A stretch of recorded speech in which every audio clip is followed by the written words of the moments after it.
ہندوستان میں اس کے بغیر بن آدھارت بن جاتے ہو. ڈبل لینگویج بولی جاتی ہے، ایک طرف کہتے ہیں اس کا کوئی مطلب نہیں، اور دوسری طرف کہتے ہیں اس کے بغیر لاڑکی بہن کا بھی ثبوت نہیں.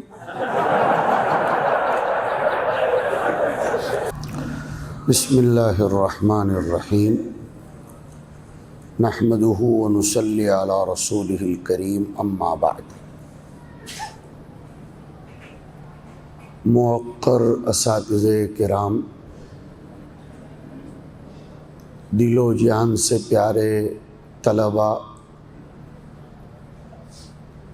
دل و جان سے زیادہ پیارے اس لیے کہہ رہے ہیں کہ یہ طلباء ہماری آخرت کا سرمایہ ہے، اور اطراف و جوانب اکناف شہر سے تشریف لانے والے منتسبین جامعہ محمدیہ بارہ باولی نیز مہمانان کرام، ہونا یہ چاہیے تھا کہ ایک آدھ دو آیتیں باقی رکھی جاتی تاکہ کچھ سیر حاصل بحث ہوتی، لیکن مکمل ایسی جامع صورت آخری درس کے لیے بطور ودیعت کے رکھی گئی ہے کہ جس پر زندگی بھر تک کلام کیا جائے تو کہنے کے لیے تو یہ فاتحہ ہے، لیکن اس کا کوئی خاتمہ نہیں ہے. اسی لیے اس سورت کے ناموں میں سے ایک نام ام الکتاب بھی ہے. شاخیں سوکھ سکتی ہیں، شاخوں میں پژمردگی افسردگی آ سکتی ہے، لیکن جڑ اپنی تمام تر توانائیوں اور مضبوطی کے ساتھ باقی رہتی ہے. اس سورت کے کئی ایک نام ہیں، اور اہل بصیرت نے لکھا ہے کہ تعدد اسماء شرف مسمى پر دلالت کرتا ہے. یہ وہ فلسفہ ہے جو معتزلہ اور جہمیہ کو سمجھ میں نہیں آیا، جس کی وجہ سے وہ صفات باری تعالیٰ کا انکار کر بیٹھے، اور انہیں یہ مغالطہ ہوا کہ خدائے پاک کے کئی ایک نام ثابت کرنے میں کئی ایک قدما اور کئی ایک خدا ہونا لازم آئے گا، جو آپ انشاءاللہ زندگی باقی رہی آپ کی ہماری تو آئندہ سال کتاب التوحید بخاری میں سنو گے، پڑھو گے اور سمجھو گے. آج کل انہی ابحاث سے ہم گزر رہے ہیں. اگر میرا نام صرف حافظ محمد فاروق ہو تو وہ معنی پیدا نہیں ہوگا جو حافظ مولوی محمد فاروق میں پیدا ہوگا، اور پھر حافظ مولوی مفتی بڑھا دیا جائے، شیخ کا لفظ بڑھا دیا جائے، قاری مقری کا لفظ بڑھا دیا جائے، جتنے جتنے صفاتی نام بڑھائے اور بڑھتے دونوں چلے جائیں گے، اتنا اتنا مسمى کا شرف وقیع اور عظیم ہوگا. چنانچہ قرآن کریم کی بہت سی صورتیں ایسی ہیں جن کے ایک سے زیادہ نام ہیں. مثلا سورۃ المائدہ، اس کا ایک نام سورہ عقود بھی ہے، اس لیے کہ یا ایھا الذین آمنوا اوفوا بالعقود۔ مگر جتنے زیادہ نام سورہ فاتحہ کے ہیں اتنے زیادہ نام کسی بھی سورت کے نہیں ہیں، اور عجیب عجیب نام ہیں، سورہ کافیہ، سورہ وافیہ، کفایت اور وفا دونوں اگر آ گئے، کفایت میں کمیت کی طرف اشارہ ہے اور وفا میں کیفیت کی طرف اشارہ ہے، اور کیفیت بھی آ جائے کمیت بھی آ جائے تو اس چیز کے شفا ہونے میں کوئی کلام نہیں، لہذا اس کا نام سورہ شفا بھی ہے۔ نہ جانے اس کے کتنے کتنے نام ہیں، ہم تفصیل سے اس پر ابھی بحث نہیں کر سکتے ہیں۔ سب سے بڑا نام اس کا سورہ شفا ہے، مجرب ہے۔ اب یہ نام تو ہمارے سبھی احباب نے سنا ہے، عوام نے بھی اور خواص نے بھی، مگر ہم آج ایک راز بیان کریں گے کہ اس صورت میں وہ کیا معنی، وہ کیا پیغام، وہ کیا راز، وہ کیا عنصر اور مادہ ہے کہ جس کی وجہ سے اس سورت کا نام سورہ شفا ہے، جبکہ مکمل قرآن شفا تو ہے۔ یا ایھا الناس قد جاءتکم موعظۃ من ربکم وشفاء لما فی الصدور وننزل من القرآن ما هو شفاء ورحمۃ للمؤمنین۔ تو وہ تو عمومی طور پر، کلی طور پر شفا ہے، پھر اس سورت کو الگ سے سورہ شفا کیوں کہا گیا؟ ایک جواب تو سیدھا سادہ ہے، جو بلاغت میں آپ پڑھتے ہیں عطف الخاص علی العام کے قبیل سے۔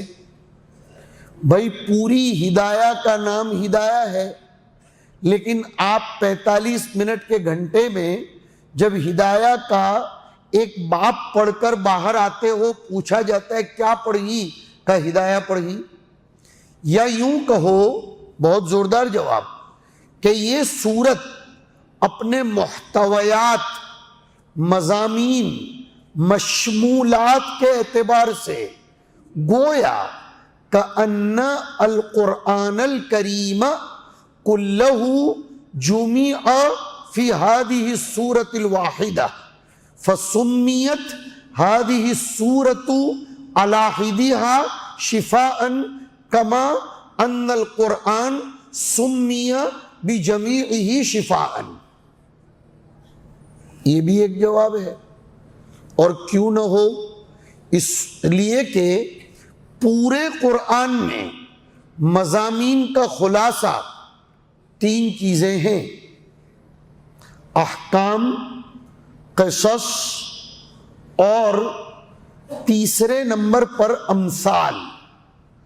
اس صورت میں اللہ نے احکام بھی ذکر فرمائے ہیں، قصص بھی ہیں اور امثال بھی ہیں۔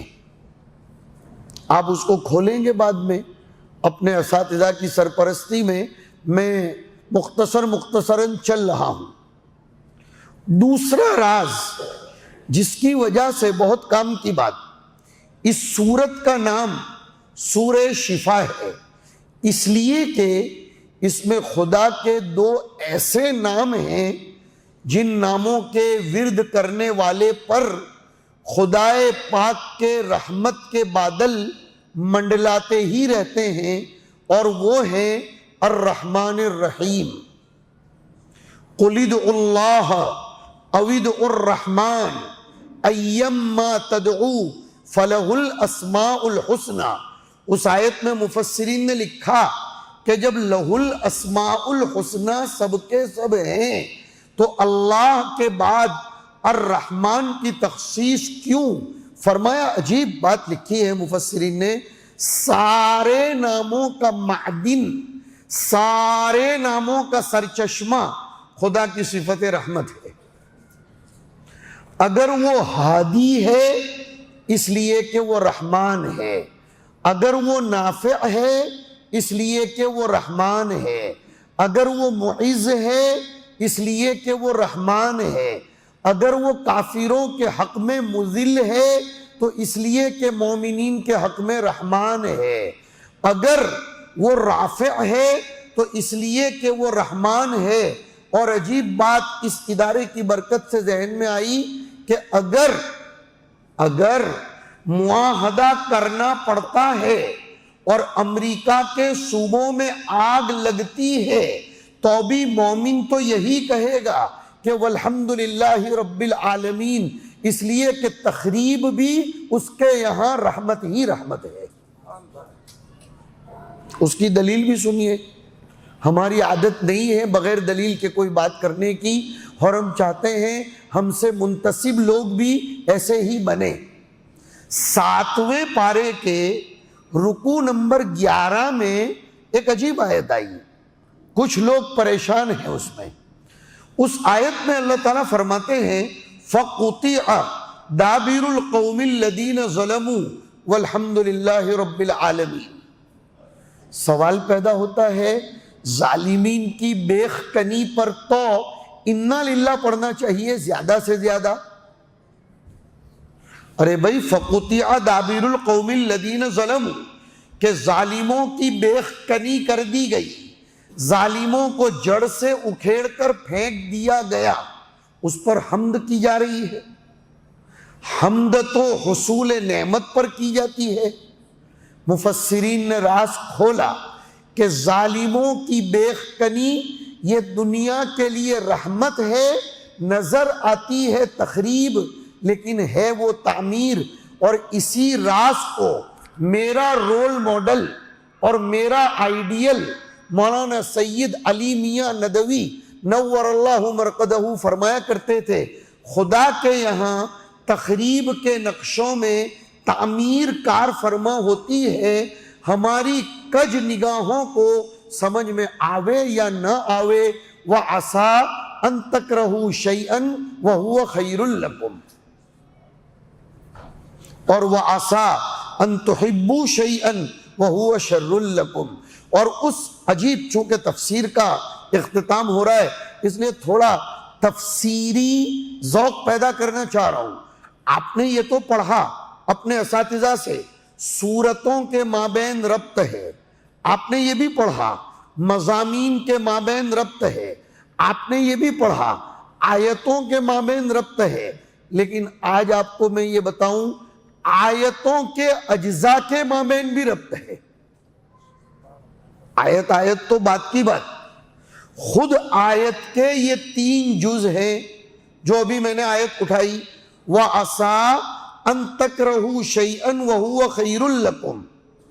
اب کریہ کی ضد محبت اور خیرن کی ضد شر، اور الاشیاء تتبین بازدادها، تو وَعَسَىٰ أَن تُحِبُّوا شَيْئًا وَهُوَ شَرٌّ لَكُمْ، یہ 2 اجزاء کا باہمی ربط تو سمجھ میں آئے گا، لیکن واللہ یعلم وانتم لا تعلمون یہاں کیوں آیا یہ سمجھ میں نہیں آئے گا۔ فرمایا کیوں نہیں سمجھ میں آئے گا کہ تکرہو شیئن کے باوجود اس کا خیر لکم ہونا، اور تحبو شیئن کے باوجود اس کا شر لکم ہونا، یہ تمہاری محدود نگاہ سے مخفی ہے۔ خدا جانتا ہے کہ خیر میں شر کا کیا پہلو ہے اور شر میں خیر کا کیا پہلو ہے۔ واللہ یعلم وانتم لا تعلمون، خدا جانتا ہے، تم نہیں جانتے۔ لوگوں کو معلوم نہیں تھا گزشتہ سال کی ستمبر میں چھڑ جانے والی اس اندوہناک جنگ کے بارے میں کہ اس جنگ کے بعد میں اپنا کرشمہ ایسا دکھاؤں گا۔ قرآن پڑھتے ہو، قرآن سے بڑا موٹیویشنل اسپیکر کوئی نہیں ہو سکتا، اور قرآن ایسا موٹیویشنل اسپیکر ہے جس پر کبھی کسی کی انگلی نہیں اٹھ سکتی۔ جو اس سے ٹکر لے گا وہ خود خاکستر ہوگا. اس نے ہمیں موٹیویٹ کیا ہے یہ کہہ کر کہ سنستدرجہم من حیث لا یعلمون، میں ڈھیل دیتا ہوں. اور درج، مدرج، یہ سیڑھی کو کہتے ہیں، اس لیے استدراج وہاں سے نکلا. کبھی ذہن نہیں گیا ہوگا کہ استدراج کا مادہ اشتقاق درج ہے، اور عوام و خواص کی عربی زبان میں سیڑھی کو درج بولتے ہیں، لیکن ہر سیڑھی پر چڑھنے والے کو نیچے تو اترنا ہے. استدراج اسی قوم کو دیا جاتا ہے جس کو دوبارہ نیچے اترنا ہے، لیکن وہ سمجھتا ایسا ہے کہ میں اوپر چڑھ رہا ہوں. علمی ذوق پیدا کرو، علمی ذوق پیدا کرو. وہ گھسی پٹی تقریریں اور وہ پرانے زمانے کی زبانیں، ان کو پڑھ پڑھ کر کہاں جانا ہے؟ پورا مہاراشٹر پڑا ہوا ہے آپ کے استقبال کے لیے، اپنی نگاہوں کو فرش راہ بنایا ہوا ہے. ہم جہاں جاتے ہیں مہاراشٹر میں، لوگ کہتے ہیں مولانا کوئی مفکر اور مدبر عالم دو. کہاں سے لائیں گے؟ یہی جامعہ محمدیہ سے انشاءاللہ ایسے شیدائی فارغ ہوں گے اور وہ مہاراشٹر کی کم از کم پیاس بجھائیں گے. اس کا نام ہی ہے مہاراشٹر بڑا. تو آپ کو تو غور کرنا ہے، فکری ذہن بنانا ہے، تقلیدی ذہن نہیں بنانا ہے. ہم مسلک میں تقلید کریں گے لیکن فکر میں تخلیق کریں گے. مسلک میں تو ہم تقلید کریں گے لیکن فکر ہماری تخلیقی ہوگی، فکر ہماری وسطانوی ہوگی، فکر ہماری وہ ہوگی کہ جس فکر کو لے کر ہم چہاردانگے عالم میں چلیں. فرمایا سنستدرجہم، ہم ان کا استدراج کرتے ہیں، ہم ان کو ڈھیل دیتے ہیں. من حیث لا یعلمون. اور اسی آیت کی تفسیر بعد میں کی کہ استدراج کا مطلب کیا کہ وہ املی لہم، میں ان کی رسی ڈھیلی چھوڑتا ہوں. کیوں؟ ان قیدی متین. یہ چھوٹے سے ٹکڑے میں 2 سال میں پیش آنے والے حالات ہماری آنکھوں کے سامنے ہیں.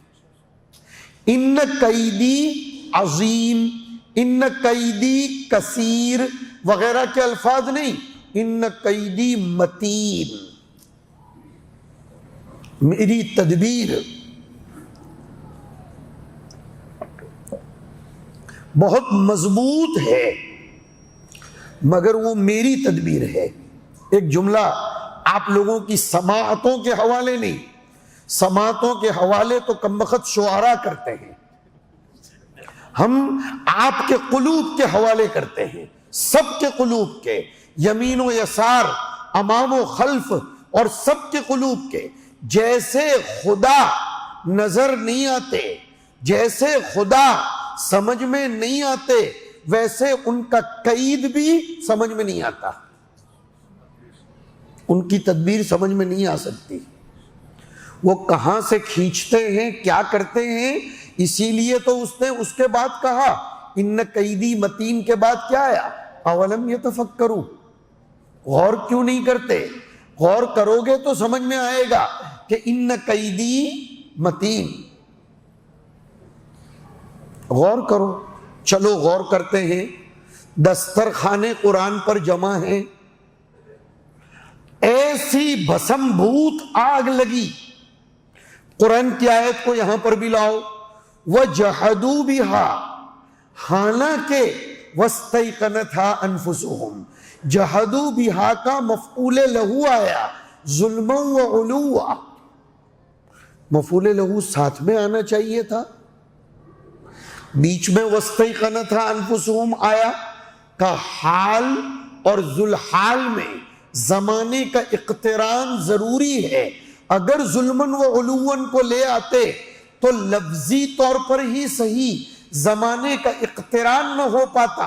اس لیے مفعول لہو کو آنا ہو تو آئے بعد میں، لیکن ہم وَاسْتَيْقَنَتْهَا أَنفُسُكُمْ کو فوراً لے آئیں گے. اس آیت میں کتنا بڑا پیغام دیا.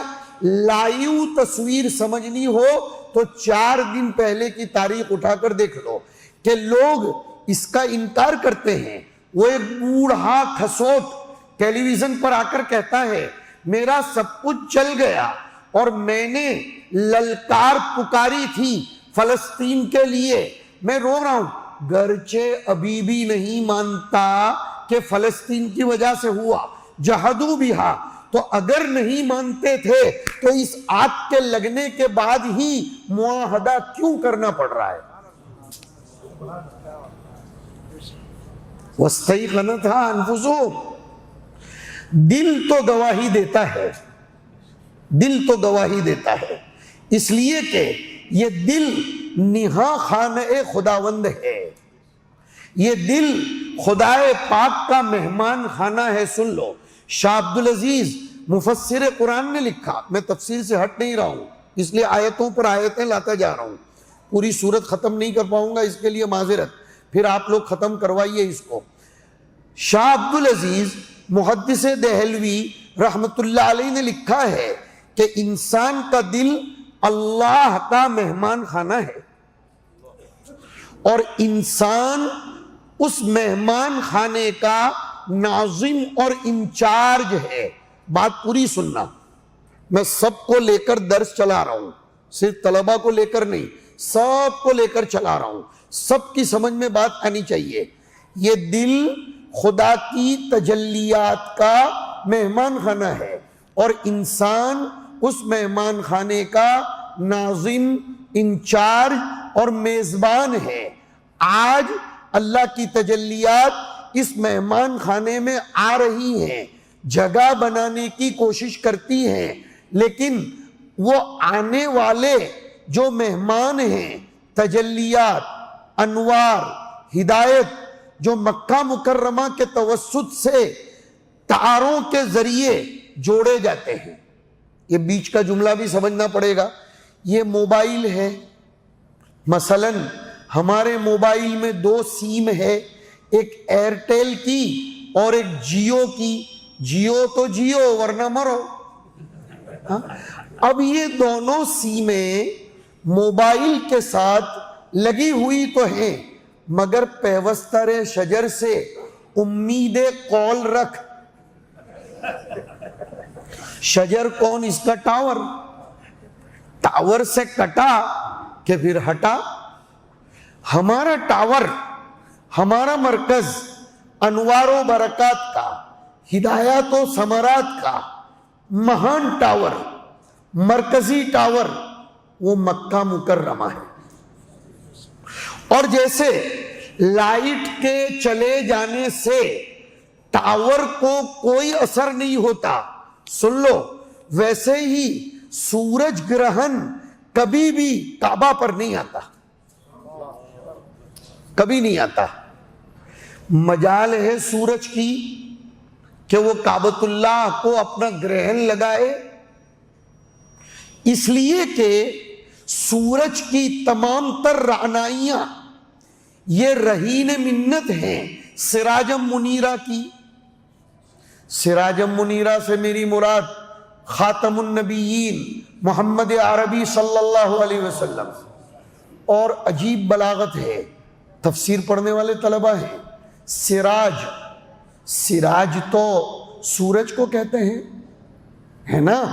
وَهُوَ الَّذِي تَبَارَكَ الَّذِي جَعَلَ فِي السَّمَاءِ بُرُوجًا وَجَعَلَ فِيهَا سِرَاجًا وَقَمَرًا مُنِيرًا۔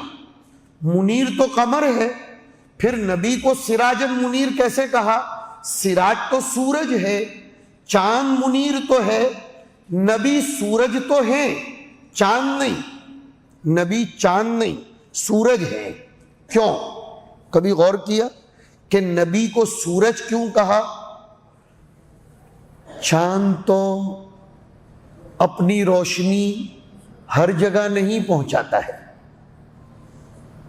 ہاں، لیکن سورج یہ آپ کتنا بھی مکان کو بند کرو، مدر ہو وبر ہو، حجر ہو بشر ہو شجر ہو، کوئی بھی ہو، لیکن سورج ایسی حقیقت ہے کہ اس کی شعاعیں پہنچ کر ہی رہتی ہیں۔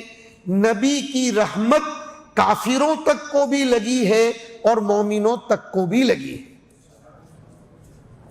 مگر سورج کی تمازت ہے، سورج بڑا خطرناک سیارہ ہے، ہاں چاند کو تو بڑی محبت سے لوگ دیکھتے ہیں، سورج کی طرف ٹکٹکی لگا کر زوال کے وقت دیکھنا یہ خود اپنے آپ کو زوال کی دعوت دینے کے مترادف ہے۔ کہیں یہ بات سراجن اکیلا کہنے میں لازم نہ آتی، اس لیے ذات رسول تو سراج کی ہے، صفت رسول منیر کی ہے، اس لیے کہہ دیا گیا کہ سراجم منیرہ۔ ورنہ جہاں یہ حصی اور مادی سورج جس کو اپن سوریہ دادا بولتے ہیں وہ نظر آتے ہیں، اس کو تو قرآن کریم نے ضیاءً کہا ہے، وَهُوَ الَّذِي جَعَلَ الشَّمْسَ ضِيَاءً وَالْقَمَرَ نُورًا۔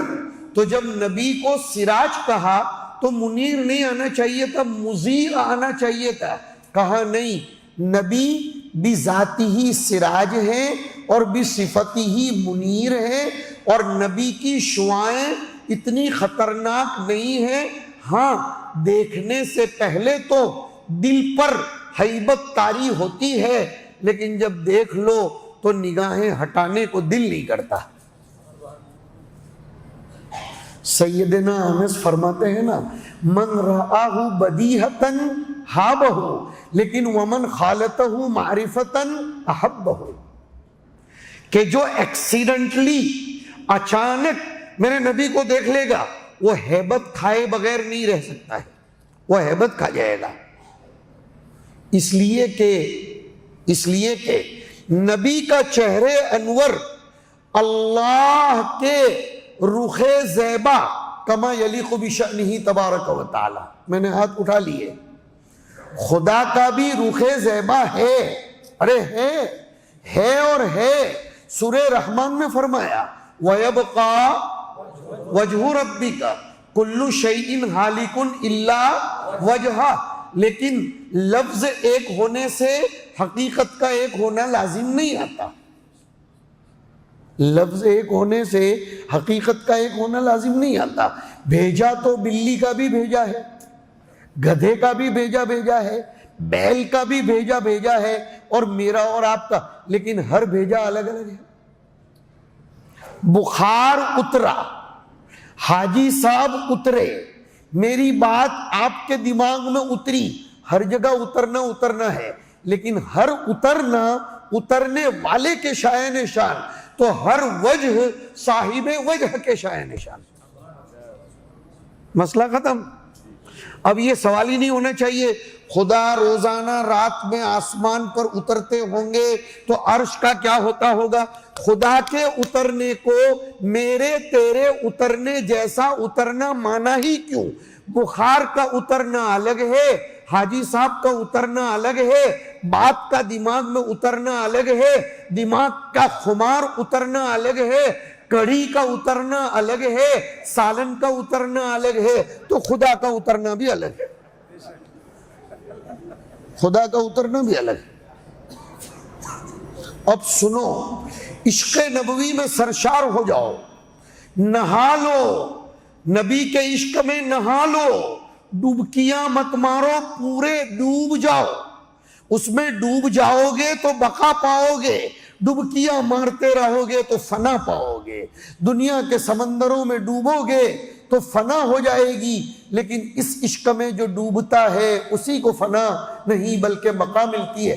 فرمایا نبی کے چہرے پر خدا کے چہرے کی شعائیں، مثل نورہ کمشکات، لو مشکات ختم ہو رہی ہے آپ کی، کمشکات فیہا مصباح، المصباح فی زجاجہ، الزجاجہ کأنہا کوکب دری یوقد من شجرۃ مبارکہ، ہمارا شجر مبارکہ مشکات المصابیح ہے، زیتونہ لا شرقیہ ولا غربیہ، ہمارا نبی لا شرقی ولا غربی بلکہ کافۃ للناس، یکاد زیتھا یضیء ولو لم تمسسہ نار، ہمارے نبی کے چہرے سے، ہمارے نبی کے قلب سے پھوٹنے والی شعائیں ایسی زبردست منیر ہوتی ہیں کہ اگر آپ اس کو اندازہ کرو تو نور علی نور، مگر یہ نور نبوی اسی کو سمجھ میں آتا ہے جس پر خدا کی نظر کرم ہوتی ہے، یہدی اللہ لنورہ من یشاء۔ میں آیت کو دوسری طرف لے گیا اور کوئی حرج بھی نہیں۔ نبی کا چہرہ اللہ کے نور کا عکس جمیل ہے۔ کھولوں گا تو سر دھنتے رہ جاؤ گے۔ اس حقیقت کو حضرت موسیٰ نے سمجھا تھا کہ نبی کا چہرہ اللہ کا عکس جمیل ہے۔ یہ راز ہے میرے طلبہ کہ کسی بھی نبی نے حضور کو شب معراج میں بار بار واپس جانے کو نہیں کہا، حضرت موسیٰ نے فرمایا، اس لیے کہ کوئی نبی دیدار خداوندی کی تڑپ، جستجو، تشنگی اتنی لے کر نہیں گئے جتنی لے کر حضرت موسیٰ گئے۔ محدثین نے لکھا حضور تشریف لاتے تھے عرش پر سے، حضرت موسیٰ حضور کو دیکھتے تھے، خدا نظر آتا تھا، اس لیے کہ حضور کے چہرے پر وہ شعاؤں کا عکس۔ تو حضرت موسیٰ کہتے تھے بہانہ تو اور کوئی نہیں، نمازوں کی کمی کے بہانے سے جاؤ اور بار بار خدا کے نور کی شعائیں لے کر آؤ، تاکہ دنیا میں میری جو تشنگی رہ گئی ہے میں بار بار آپ کا چہرہ دیکھ کر وہ تشنگی بجھا لوں۔ یہ راز ہے۔ لکھے ہیں لوگوں نے اور بھی جواب لکھے ہیں، لیکن یہ مضبوط جواب ہے، یہ عاشقانہ جواب ہے۔ اس لیے میں نے دعوت دی تھی، ڈوب جاؤ اندر، ڈوب جاؤ، یہاں کیچڑ نہیں ملے گا۔ اس سمندر میں اگر ڈوبو گے کیچڑ نہیں ملے گا، اس سمندر میں ڈوبو گے تو سیپ ملے گی، موتی ملیں گے، جواہر پارے ملیں گے، اور ہم ہیں کہ دنیا کی محبت میں ڈوب رہے ہیں۔ روزانہ کم از کم 100 مرتبہ تو درود شریف پڑھ لو، 100 مرتبہ تو کم از کم درود پڑھو، تاکہ نبی کے عشق میں دھیرے دھیرے اندر چلتے چلے جاؤ، اور پھر وہ نبی کہے اے اللہ اب یہ تیرے پاس آ رہا ہے اور تجھ تک آنے کی سیڑھی میں ہوں، آخر دم پر اس کو میرا دیدار پہلے کروا دے، تاکہ اس میں میرے دیدار کے ذریعے تیرے دیدار کی تاب آ سکے۔ تو پھر اللہ مرتے وقت کثرت درود پڑھنے والے کو اپنے نبی کا دیدار کروا دیتا ہے۔ ہاں، نبی کا چہرہ جو دیکھنے کی تاب نہ لا سکتا ہو، وہ خدا کا چہرہ کیسے دیکھ سکتا ہے؟ مشق کروائی جاتی ہے کہ نبی کا چہرہ دیکھ لو۔ جی ہاں، بات یہ چل رہی تھی، کہاں سے بات چلی؟ سورہ شفا پر سے بات چلی تھی، شفا پر سے، کہ اس سورت میں خدا کے 2 بڑے بڑے نام ہیں، رحمان رحیم۔ ایک راز، دوسرا راز، جب آپ خدا کو یہ کہہ دو گے ساری تعریفیں تیرے ہی لیے ہیں اور تو رب العالمین، اور عالمین میں سے ایک عالم میں خود تجھ کو رب العالمین مان رہا ہوں، الحمدللہ رب العالمین میں توحید ربوبیت ہے، بندہ سرنڈر ہو جاتا ہے خدا کے۔ اب اگر آپ ایک ڈاکٹر کو یہ کہہ دیں ڈاکٹر صاحب مردہ بدستے زندہ، میری باڈی آپ کے ہاتھ میں ہے، آپ کو لگے تو کیپسول دو، آپ کو لگے تو ٹیبلیٹ دو، آپ کو لگے تو انجیکشن دو، آپ کو جو لگے وہ کرو، بس میں تو آپ پر اعتماد۔ اگر عقل مند ڈاکٹر ہوگا وہ آپ کی باڈی کے ساتھ کھیلے گا نہیں، عقل مند ہوگا، امانت دار ہوگا۔ خدا سے بڑا عقل مند کوئی نہیں، خدا سے بڑا امین کوئی نہیں۔ جب بندہ یہ کہہ دے گا تو رب العالمین، ساری محامد اور مناقب تیرے لیے، تو وہ کہتا ہے اب میرا تجھ کو شفا دینا یقینی، اس لیے کہ تو نے مجھے رحمان رحیم کہا۔ یہ راز ہے سورہ شفا کا۔ اس سورت میں قصے بھی ہیں، آپ کہو گے قصے تو نظر ہی نہیں آتے۔ ارے ہے المغضوب علیہم اور ضالین، یہ تلمیح ہے بلاغت میں جو آتی ہے، اشارہ، مغضوب علیہم کہہ کر بنی اسرائیل کے واقعات کی طرف اشارہ، اور ضالین کہہ کر نصارہ کے واقعات کی طرف اشارہ، اور اہدنا الصراط المستقیم کہہ کر پوری شریعت کے احکام کی طرف اشارہ، اس لیے کہ شریعت پوری کی پوری الصراط المستقیم تو ہے۔ نیز اس صورت میں بندے کی عجز، بندے کی استکانت، بندے کا اظہار تواضع یہ ایک ہی ٹکڑے میں ہے، ایاک نعبد و ایاک نستعین۔ اور عجیب نکات علماء نے بیان فرمائے، جب تک توحید الوہیت نہیں ہوگی تب تک بندہ خدا سے استعانت کے قابل نہیں بنتا ہے۔ اس متن کی شرح بھی کرنی پڑے گی تاکہ عوام سمجھے، کام کی بات سب کی کہہ رہا ہوں، خدا سے دعا مانگنے کے قابل بندہ تب ہی بنتا ہے جب توحید کا ہدیہ خدا کی بارگاہ میں پیش کرے۔ اس لیے ایاک نعبد کو پہلے لائے اور وہ ایاک نستعین کو بعد میں لائے۔ اور صاحب جلالین کی اپنی پوری کتاب میں عادت ہے کہ وہ نعبد کی تفسیر نوحد سے کرتے ہیں۔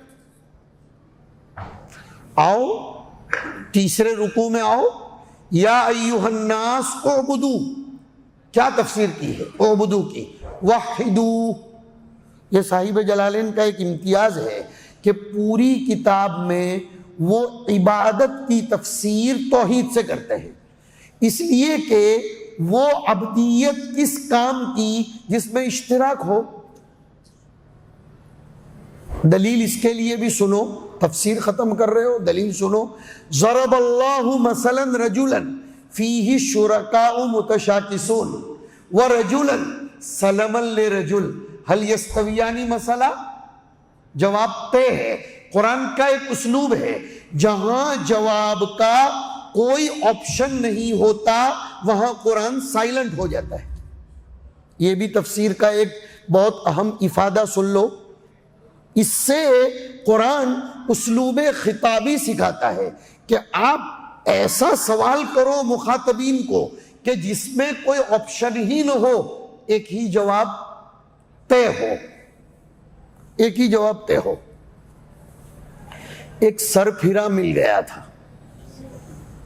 لندن سے احمد آباد آنے والی فلائٹ میں مجھ کو ہی ملا تھا 2008 میں۔ وہ فلائٹ امریکہ سے آ رہی تھی وایا لندن، ہمیں سوار ہونا تھا لندن سے، 2007 کی بات کر رہا ہوں۔ وہ ایک سر پھرا نہیں تھا، دو تھے، اور بندے کو سیٹ درمیان میں ملی، یہ دائیں بائیں بیٹھے تھے۔ اب ہوائی جہاز نے ٹیک آف کیا، اوپر چڑھنا شروع کیا۔ وہ جو مضیفت الطائرہ ہوتی ہے، عرب لوگ بھی کتنا پیارا نام رکھتے ہیں،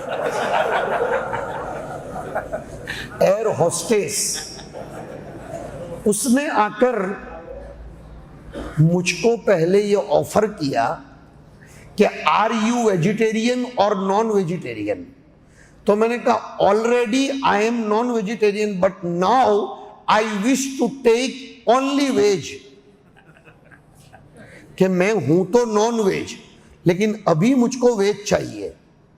تو وہ مضیفت الطائرہ کہنے لگی کہ آپ کائے کو شرما رہے ہو، وی ہیو آل فوڈ حلال، ہمارے پاس نان ویج بھی حلال ہے۔ میں نے کہا ٹیک اٹ ایزی، آپ اس کو زیادہ مائنڈ مت کرو، مجھ کو تو ویجیٹیبل لا کر دو۔ تو وہ میرے دائیں بائیں جو بیٹھے تھے ان کے ہاتھ میں شراب کا جام تھا،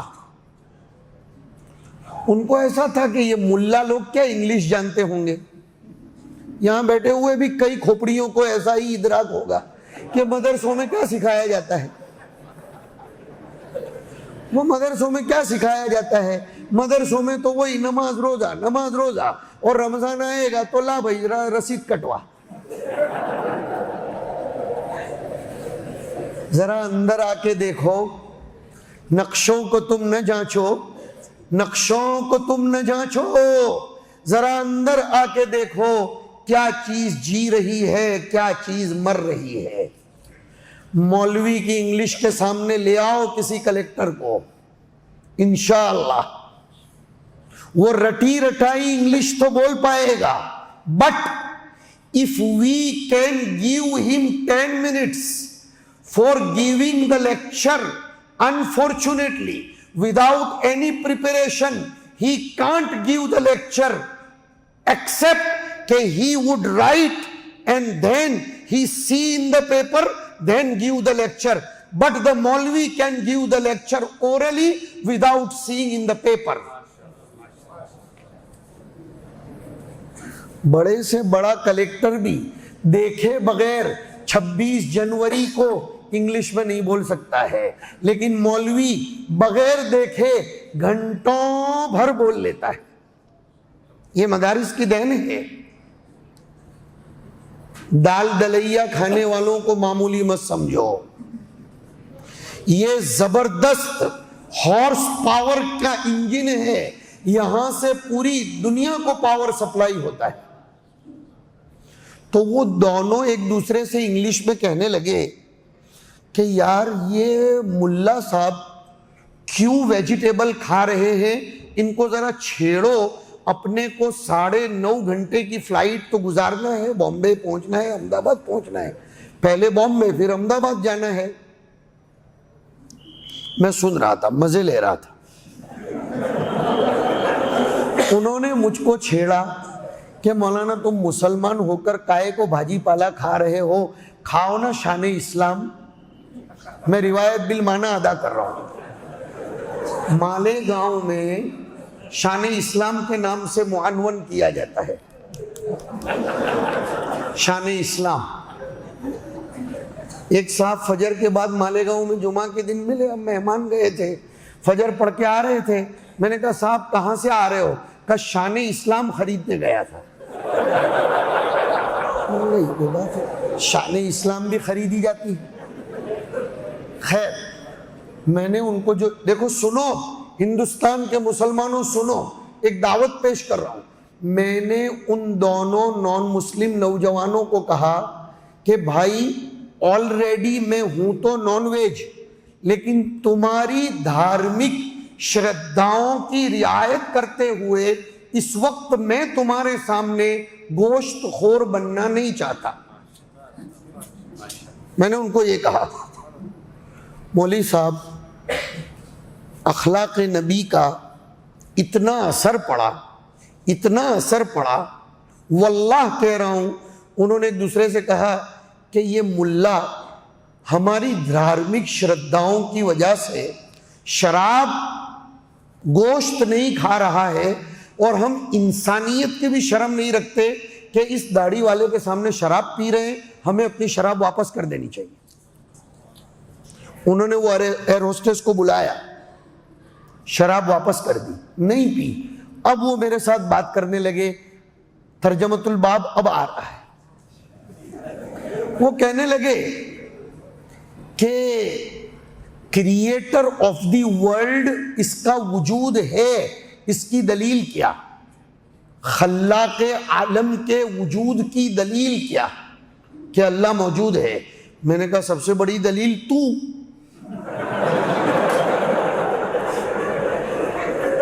تو کہنے لگا کہ نہیں, I don't believe because we are the result of our parents enjoying. اس نے یہ کہا, do you understand? وہ دونوں نے کیا کہا, ہم نہیں مانتے کہ اللہ تعالیٰ نے ہم کو پیدا کیا, ہمارے ماں باپ کے انجوائے کرنے کے نتیجے میں ہم آئے ہیں. نعوذ باللہ. بات مجھے کچھ آگے سنانی ہے, اس لیے میں کہہ رہا ہوں یہ بات. تو میں نے کہا تم آ کہاں سے رہے ہو؟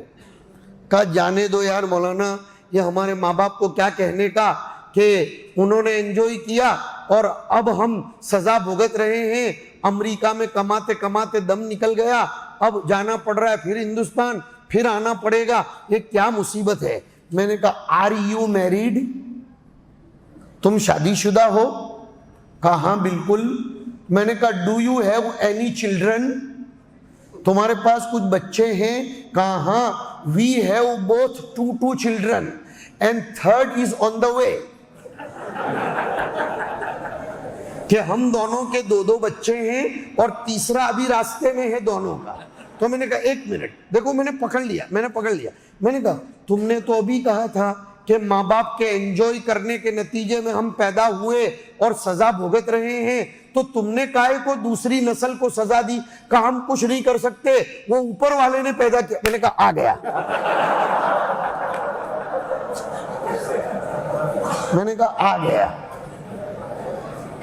خدا کے وجود کو کون ٹھکرا سکتا ہے؟ ساری تعریفیں اس کے لیے ہے۔ کیوں ساری تعریفیں اس کے لیے؟ اس لیے کہ سارے کمالات کا مالک وہی ہے، اور جو سارے کمالات کا مالک ہو تعریفیں سب اسی کی ہوں گی۔ الحمدللہ رب العالمین، اور وہ رب ہے، تربیت کرتا ہے اس لیے کہ وہ الرحمن الرحیم ہے۔ آگے سنو ربط، اور جب وہ تربیت بھی کرتا ہے، رحمان و رحیم بھی ہے، تو افحسبتم انما خلقناکم عبثا ایحسب الانسان ان یترک سدی، میری رحمت میں نے مفت میں تھوڑی بانٹ کر رکھی ہے، میں جو کچھ رحم و کرم کر رہا ہوں ایک نہ ایک دن مجھے تمہیں حساب چکانا ہے، اس لیے کہ میں مالک یوم الدین ہوں۔ حسن بصری نے لکھا، بچوں ششم والو، حسن بصری نے کمال درجے کی بات لکھی۔ صاحب جلالین تو قولو مقدر ماننے کو کہہ رہے ہیں، لیکن حسن بصری نے لکھا بچوں کہ جب انسان اللہ کی تعریف کرتا رہتا ہے تو وہ مقام حضوری تک پہنچ جاتا ہے، پھر وہ اور خدا درمیان میں کوئی نہیں۔ الحمدللہ رب العالمین غیبوبت کا صیغہ، الرحمن الرحیم غیبوبت کا صیغہ، مالک یوم الدین غیبوبت کا صیغہ، تعریف کرتے کرتے اتنے قریب پہنچ گیا کہ جس کو غائب سے تعبیر کر رہا تھا اب اسی کو ایاک کا خطاب سے تعبیر کر رہا ہے۔ خدا کے یہاں مقام حضوری حاصل کرنا ہے تو خدا کی تعریف میں ہر وقت رطب اللسان رہو، پھر تم ہو اور تمہارا خدا ہے، بیچ میں کوئی بڑی سے بڑی طاقت نہیں آ سکتی۔ اسی راز کو نبی اکرم صلی اللہ علیہ وسلم نے حاصل کیا تھا۔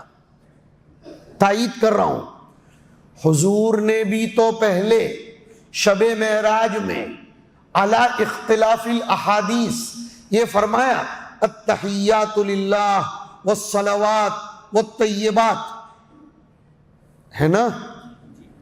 تو اللہ تعالیٰ نے مقام حضوری دے دیا، السلام علیکہ ایہا النبی ورحمت اللہ وبرکاتہ۔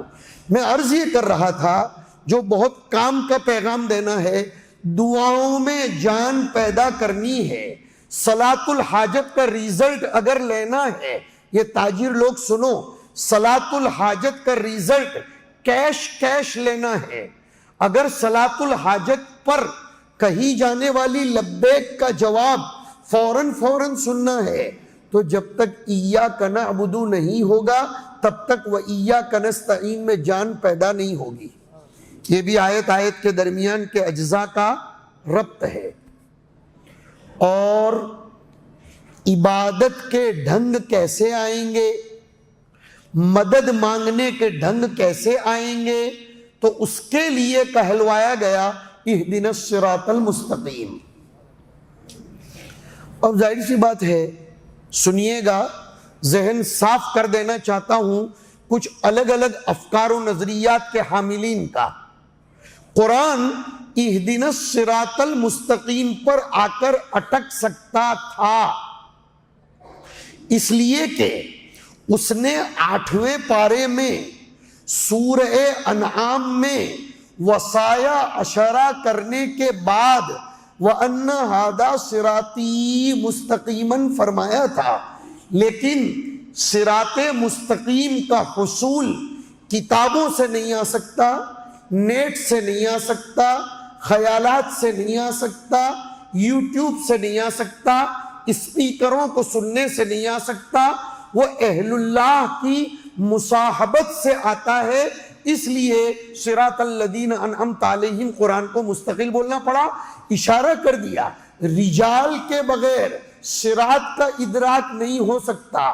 آپ رجال اور رجال بھی علل عموم رجال نہیں، وہ رجال جن کو قرآن نے رجال کہا، آؤ بہت عجیب اور انوکھی تفسیر کرتا ہوں، وہ رجال جن کو قرآن نے رجال کہا، اور اتفاق اسی آیت میں جو ابھی ہم نے آیت النور میں پڑھی، یسبح لہ فیہا بالغدو والآصال رجال، کون رجال؟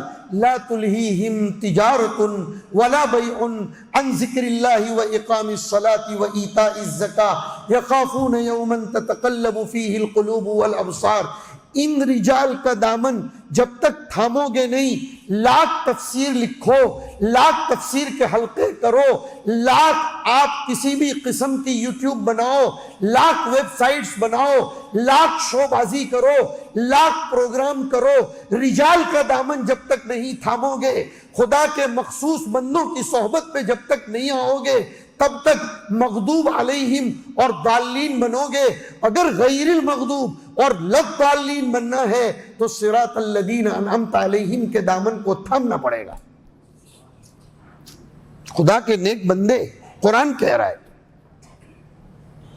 اور واہ رے قرآن تیری سخاوت، صرف الذین انعمت علیہم کو نبیوں پر لا کر بس نہیں کر دیا گیا، من النبیین والصدیقین والشہداء والصالحین، فرمایا راتوں کو بستر پر جانے سے پہلے یوٹیوب مت دیکھ، الذین انعمت علیہم کی سیرت کو پڑھ، ان کی سوانح کو پڑھ، حضرت شیخ کی آپ بیتی کو پڑھو بچوں، اشرف السوانح کو پڑھو، اور سوانح خلیل کو پڑھو، بزرگان دین کے حالات کو پڑھو، مولانا خلیل احمد صاحب سہارنپوری رحمۃ اللہ علیہ کی زندگی کو پڑھو، حضرت شیخ الہند کو پڑھو، حضرت تھانوی کی زندگی کو پڑھو، راہیاب ہو جاؤ گے۔ صراط الذین انعمت علیہم وہ اعتدالی راستہ ہوتا ہے۔ یہ آپ کی سورہ فاتحہ کی موٹی موٹی تفسیر کر دی، اور اسی پر بس کرتا ہوں، اس لیے کہ مضامین کا ورود تو بکثرت ہو رہا ہے، تمہیں تو سو جانا ہے اور مجھ کو پہنچنا ہے، اس لیے بصد معذرت اب یہاں کلام کو میں منقطع کرنا میری اپنی مجبوری سمجھتا ہوں۔ پڑھیے گا مشکات شریف کی آخری روایت، یا جہاں سے آپ کا باقی ہو۔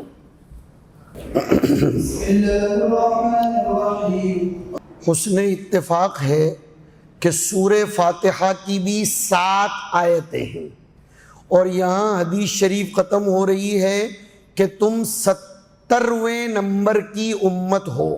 7 کا عدد کلام نبوی میں غلبے کے لیے آتا ہے، اس لیے کہ درندے کو سبعن بولا جاتا ہے، اور سبعن غالب رہتا ہے، اس لیے 7 کا عدد غلبے کی طرف۔ اور جب کسی چیز میں غلبہ آ جائے تو وہ قیمتی بن جاتی ہے، اس لیے سبعتن کے بعد ثمانیتن ثمن سے، اور جب کوئی چیز غلبے والی بھی ہو، قیمتی بھی ہو، تو وہ سب کو پورتی اور سب کو کافی اور سب کے لیے وسیع ہو جاتی ہے، اس لیے 9 کو کہتے ہیں، اور سب کو سے خاص طور پر خاندان کو پورتی ہے، اور خاندان کو عشیرتن بولتے ہیں، اس لیے 9 کے بعد کا عدد عشرتن آتا ہے۔ یہ فقہ اللغہ سنایا۔ خیر، حدیث شریف کہہ رہی ہے ہمارے سبھی بھائیوں کے لیے، حضور اکرم صلی اللہ علیہ وسلم نے اس پوری امت کی فضیلت کا راز یہ بتایا کہ کنتم خیر امت اخرجت للناس۔ ہمارا راز یہی ہے میرے بھائیوں کہ ہم دنیا کی ہاں میں ہاں ملانے والے نہیں ہیں، دنیا کی نا میں نا کہنے والے نہیں ہیں، ہم صلح کل والے نہیں ہیں کہ یہ بھی برابر یہ بھی برابر، رام بھی خوش رحیم بھی خوش، دہی میں بھی پیر دودھ میں بھی پیر، نہیں، الحق واحد، حق ایک ہوتا ہے۔ لہذا یہ جو کچھ لوگوں کی طبیعتوں میں ہوتا ہے، میں کسی کو ناراض کرنا نہیں چاہتا، میں کسی کو ناراض کرنا نہیں چاہتا، یہ بھی میرا وہ بھی میرا، ارے تو پوری دنیا تو خدا کی بھی نہیں ہے۔ مولانا یوسف بنوری رحمۃ اللہ علیہ وفی قرات بنوری رحمۃ اللہ علیہ وہ یہ فرماتے ہیں کہ دنیا تو خدا کی بھی شکایت کرتی ہے تو آپ کی نہیں کرے گی، اس کی گارنٹی کیا؟ اور دلیل پیش کی، یؤذینی ابن آدم و یسبنی انا الدہر، دنیا نے خدا کو نہیں چھوڑا تو مجھے اور آپ کو کیسے چھوڑے گی؟ خیر، اس حدیث شریف میں فرمایا گیا ہے کہ تم لوگ اللہ کے علم میں پہلے سے ہی بہترین امت کے طور پر نامزد کیے گئے ہو، وجوداً تم پہلے ہو، ظہوراً اخیر میں ہو۔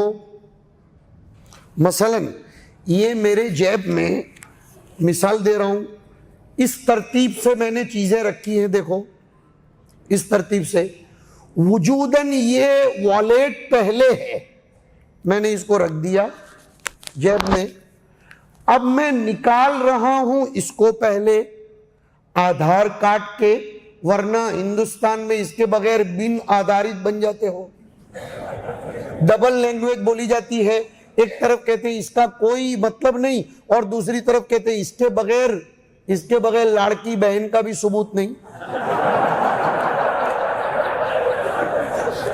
بیچارے بھائیوں کا تو کچھ لینا دینا ہی نہیں، بلکہ لاڑکی بہنوں کا خیال کر کے بھائیوں نے اپنا تسلط کھو دیا، اس لیے کہ اب بہن کہنے لگی کہ 1500 آ رہے تھے، سنا اب سے تو 2100 آئیں گے، یہ الگ بات ہے کب تک آئیں گے، اور پھر 2100 دے کر اللہ جانے کتنے کھینچ لیے جائیں گے۔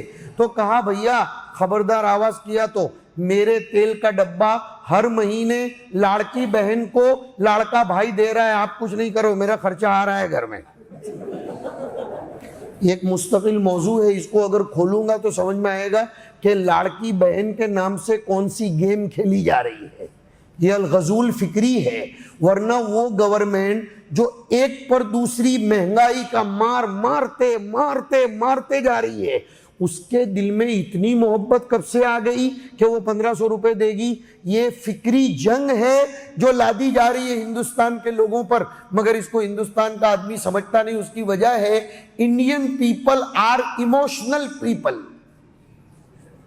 they have no different and special thinking because they are always eating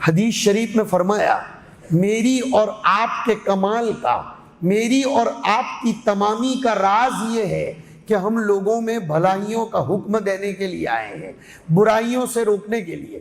یہ فتنے کا دور ہے۔ ایک حدیث سناؤں، حضور نے فرمایا قیامت کے قریب ایک دور آئے گا کہ آدمی غلط کو غلط کہے گا نہیں، بلکہ یہ فرمایا ایک آدھ 2 دن غلط کہے گا، لیکن تیسرے دن انہی لوگوں کے ساتھ کھانا پینا اٹھنا بیٹھنا شروع کر دے گا، حتی یکون الرجل ہوا قعیدہ و اکیلہ و شریبہ۔ یہ دور آ گیا۔ اس حدیث شریف کے پلیٹ فارم سے آج یہ پیغام دینا چاہتا ہوں، ہمارے اندر دعوت کے مشن سے جڑنا یہ لابدی اور لازم ہونا چاہیے۔ اللہ کروڑوں اربوں کھربوں انوار اور برکات نازل فرمائے۔ بالترتیب چل رہا ہوں، مدینہ منورہ کے گنبد خضرا کے نیچے آرام فرمانے والے آقائے نامدار اور آپ کے دونوں ساتھیوں، جنت البقیع میں آرام فرمانے والے صحابہ و صحابیات، اور اس کے بعد دھیرے دھیرے مزار قاسمی میں مدفون شیخ الہند اور ان کے شاگردوں پر، اور اسی شیخ الہند کی برکت سے بننے والے نظام الدین پر آرام کرنے والے ان 3 حضرات پر، جس سے میری مراد حضرت جی مولانا الیاس صاحب، حضرت مولانا یوسف صاحب اور حضرت مولانا انعام الحسن صاحب، یہ لوگ شیخ الہند سے بن کر آئے، اور اب کے بعد اور جتنے بھی لوگ اس مشن کو لے کر چل رہے ہیں، چلتے رہیں گے۔ خدا ان کے زندوں پر اور ان کے مردوں پر کروڑوں انوار و برکات نازل فرمائے کہ انہوں نے اخرجت للناس کے لیے ایک مشن جاری فرمایا، ہم سب کو اس سے جوڑا، جس کی بنیاد پر آج یہ مدرسہ بھی وجود میں آیا ہے۔ احمد نگر کے اس مدرسے کے وجود کا ایک بہت بڑا سبب دعوت و تبلیغ ہے، اس لیے کہ میں جانتا ہوں جب تک ذہن دعوت والا نہیں بنتا تب تک مدرسوں کا قیام وجود میں نہیں آ سکتا ہے۔ لیکن اکیلی دعوت سے کام نہیں چلتا، دعوت کے ساتھ ہی ترغیب دلا دلا کر مسجدوں میں لائیں گے۔ اب مسلمان بننے کا طریقہ اور جمع رہنے کا طریقہ، رب کی مرضیات یہ مدرسے بتائیں گے۔ تو دعوت کی لائن سے تعلیم کے حلقے لگ رہے ہیں، دعوت کی لائن سے مستورات کی جماعتیں نکل رہی ہیں، مگر نمازوں میں جان پیدا ہو۔ اب یہ جان پر سے مجھے وہ بیچ میں ایک اٹک جانے والی تقریر یاد آ گئی ہے، ذرا یاد رکھنا، نمازوں میں جان پیدا ہو پر وہ جو میں نے کہا تھا، شاہ عبدالعزیز نے فرمایا انسان کا دل اللہ کی تجلیات کا، انوار و برکات کا مہمان خانہ ہے۔ شاہ صاحب لکھتے ہیں اس دنیا میں انسان میزبان ہے اور اللہ مہمان ہے، اللہ کی تجلیات مہمان۔ میزبان مہمان کے ساتھ جیسا سلوک کرے گا، کل وہی مہمان جب میزبان بنے گا اور وہ میزبان مہمان بنے گا تو معاملہ وہی ہوگا۔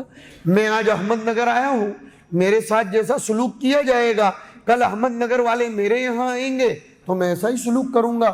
اللہ کی تجلیات انوار و برکات کے ساتھ جیسا سلوک انسان دنیا میں کرے گا، قبر میں یہ انسان مہمان بن جائے گا اور خدا میزبان بنیں گے، فرمائیں گے میں تیرے گھر آیا تھا، تو نے میری بہت اچھی مہمان نوازی کی تھی۔ خدا کی مہمان نوازی تیتر بٹیر نہیں، بھنڈی بھاجی اور قیمہ اور گوشت اور گاجر کا حلوہ وغیرہ وغیرہ نہیں، اس کی مہمان نوازی کیا؟ الا بذکر اللہ تطمئن القلوب۔ اگر ذکر الہی سے دل کو سرشار کیا ہوگا تو قبر میں تو پھر پھول ہی پھول پھول ہی۔ کیا آج ایک راز کھولتا ہوں، بہت سے بھائی کہتے ہوں گے کیا بات ہے کہ یہ فلسطینی شہادت کے لیے اتنے مر مٹتے تھے، ذرا بھی گھبراتے نہیں تھے، کیا وجہ ہے وہ موت سے ڈرتے نہیں؟ حدیث میں فرمایا گیا شہید کی گردن پر جب تلوار چلتی ہے نا تو اس کو اتنا بھی درد نہیں ہوتا جتنا چونٹی کے کاٹنے کا درد ہوتا ہے۔ یہ نسائی کی روایت ہے، یہ کوئی قصہ اسرائیل، نسائی شریف کی روایت ہے کہ شہید کی گردن پر جب تلوار چلتی ہے تو اس کو اتنا بھی درد نہیں ہوتا جتنا اچھا چونٹی کے کاٹنے جتنا بھی اگر درد ہو، ڈسنے جتنا، مگر سامنے لہلہاتا ہوا سبزہ نظر آتا ہو، اللہ تعالیٰ استقبال کے لیے کھڑا ہو۔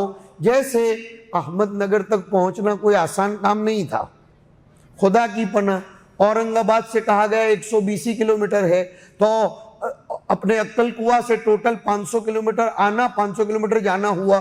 لیکن جب سنا اپنے بچے استقبال کریں گے اور اپنے پوتے ہوں گے جو آئندہ سال اب بیٹے بننے والے ہیں، یہ بھی کم بخت عجیب دنیا ہے کہ ابھی پوتے ہیں، اب آئندہ سال کہیں گے ان سب سے کہ کل تک تم بولتے تھے ہم بیٹے ہیں باوا کے، مدنی صاحب کے، باوا آ گیا اس لیے کہ ہمیں جامعہ میں لوگ باوا کے نام سے ہی پہچانتے ہیں، کہا تم لوگ اب ہم بھی ڈائریکٹ بیٹے بن گئے۔ حدیث کا ایک مسئلہ حل ہو گیا کہ کبھی کبھی ایک راوی بواسطہ روایت کرتا ہے، وہی راوی کبھی بالواسطہ روایت کرتا ہے، اس کو حدیث مسترب نہیں کہیں گے، اس لیے کہ کبھی راوی کو بالواسطہ مروی عنہ سے انسلاک ہوتا ہے تو کبھی پھر اس کو اپریل مئی میں جامعہ میں داخلہ ہو جاتا ہے تو بلا واسطہ ہو جاتا ہے۔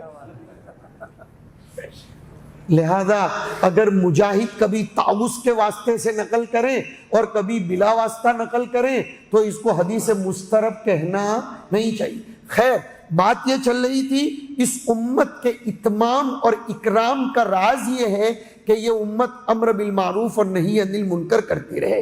آج یہ عزم کرو، سماج میں جتنے گندے طور طریق چل رہے ہیں ہم اس کو ختم کریں گے۔ اور بات اسی پر سے چل رہی تھی، تعلیم کے حلقوں سے فضائل آئیں گے، تعلیم کے حلقوں سے رغبت تو ہوگی، لیکن جمانے کے لیے مدارس کی ضرورت ہے، اور رب کی مرضیات تعلیم کے حلقوں سے نہیں آئے گی، وہ مدرسوں میں مومنات کے مدرسے میں بچی کو داخل کرنا پڑے گا اور بنین کے مدرسے میں بچوں کو داخل کرنا پڑے گا۔